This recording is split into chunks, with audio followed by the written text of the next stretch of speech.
world held its breath. It was a cold March evening in Rome, but inside the Sistine Chapel, the air was heavy with history and mystery.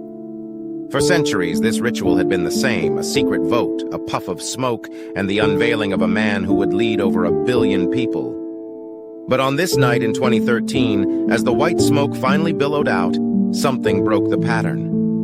When the name was announced, a collective hush fell. It wasn't an Italian, or a European, or a man from a grand, powerful family. It was Jorge Mario Bergoglio, a cardinal from the edge of the world, from Argentina. The first Jesuit pope. The first from the Americas.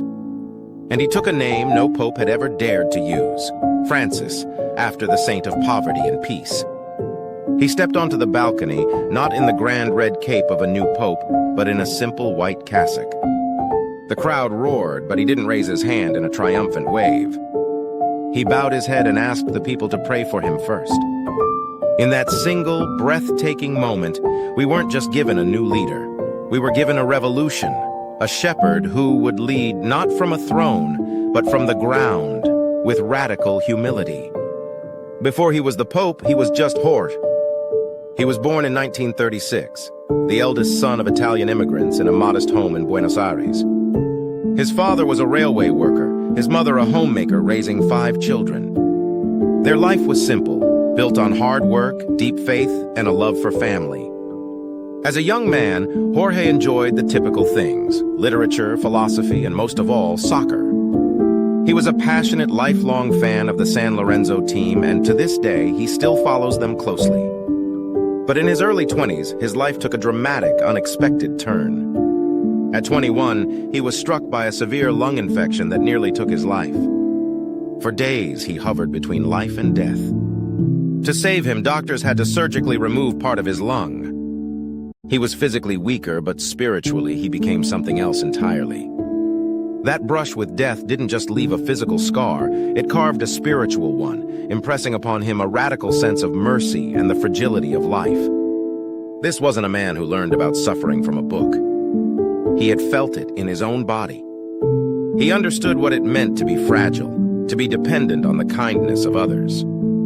This near-death experience, more than any theological study, would become the foundation of his profound empathy and his papacy. He joined the Jesuits in 1958, an order known for its intellectual rigor and commitment to the poor. He was ordained a priest in 1969. But even then, he wasn't a distant scholar. He was a pastor, always close to the people.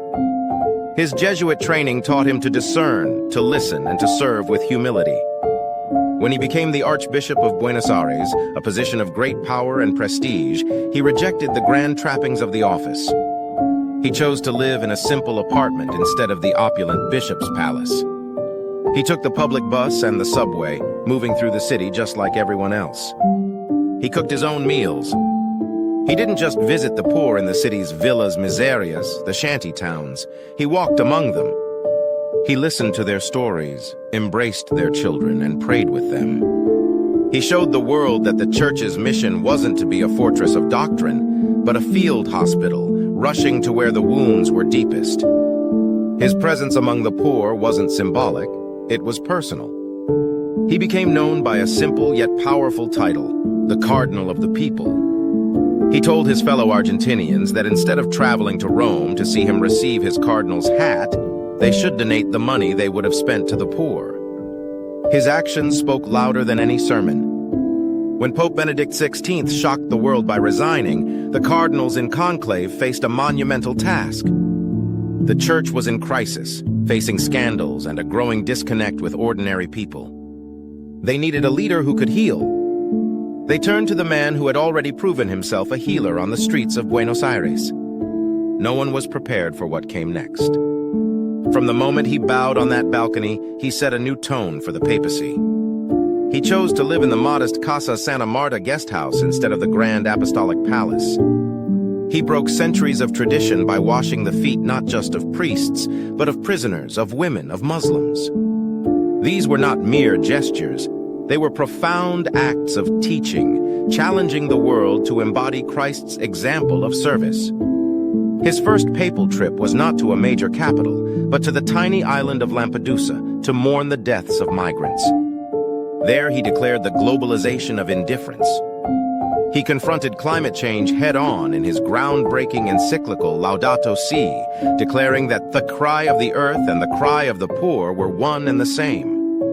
He famously told the world to go to the peripheries, to the forgotten, to the marginalized. He didn't just say it, he did it. He traveled to war-torn Iraq, embracing Christians who had survived persecution and reaching out to Muslim leaders in the birthplace of Abraham. He signed a landmark document with the Grand Imam of Al-Azhar, promoting peace and fraternity between Christians and Muslims. His quiet gestures and bold words were a constant reminder. True greatness is found not in power, but in service. For some, he's been a source of controversy. For many, a beacon of hope. His is not a papacy of rigid rules, but of living mercy.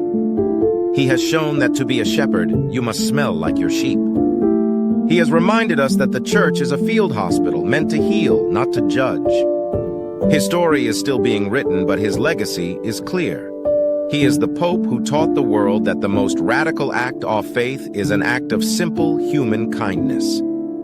He is the humble shepherd who bent low to serve so that he could lift the dignity of every human person. In his own words, the thing the church needs most today is the ability to heal wounds and to warm the hearts of the faithful. He has not just led the church, he has redefined it, showing the world that true faith is not about being distant, but about being close. It is a faith not of palaces, but of the people. It is a faith of mercy, simplicity, and fraternity. And in that, he has not just led the faithful, but has won the hearts of the world.